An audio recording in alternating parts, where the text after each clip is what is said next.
Good morning and welcome to PV Legal's daily newsletter.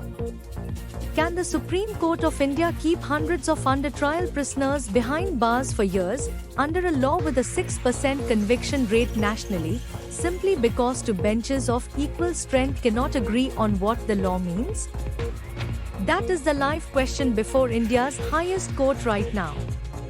And the answer, when it comes, will affect every UAPA prosecution in the country.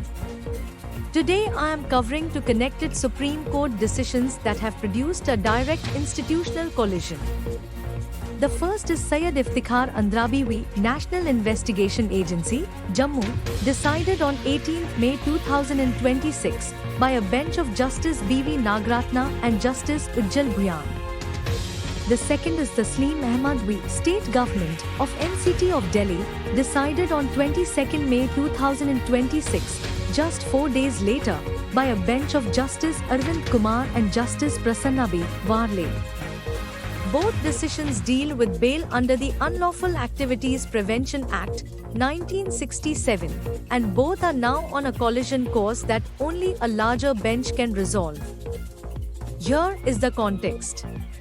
Section 43d(5) of the UAPA imposes a near-absolute bar on bail whenever the prosecution's case is prima facie true.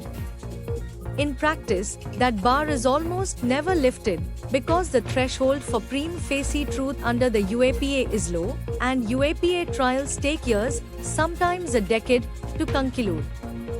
Syed Iftikhar Andrabi, accused of funding terrorism through narcotics, spent over 6 years in pre-trial custody before the Supreme Court granted him bail.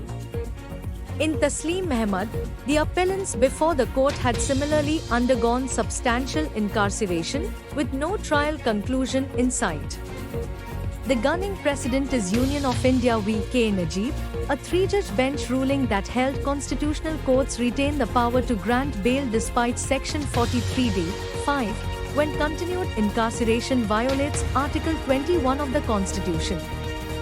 The question dividing the two May 2026 benches is this: does K. Najib create a threshold, cross it and bail must be considered, or does it create a multi-factor test in which prolonged detention is simply one element among many? The Andrabi bench said the former. The Tasleem Ahmad bench referred the matter to a larger bench without resolving it. The Andrabi bench was emphatic.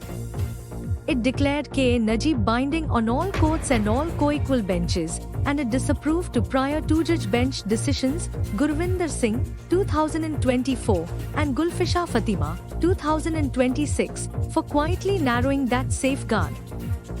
The Tasleem Ahmad bench, 4 days later, correctly identified that a coordinate bench cannot resolve a conflict with another coordinate bench by disapproving it.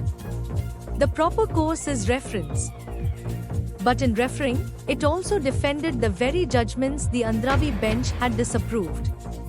Interim bail for 6 months was granted to the Tasleem Ahmad appellants with stringent conditions. Because, as the court rightly noted, Article 21 cannot be suspended while the court argues with itself. What does this mean for practitioners and accused persons?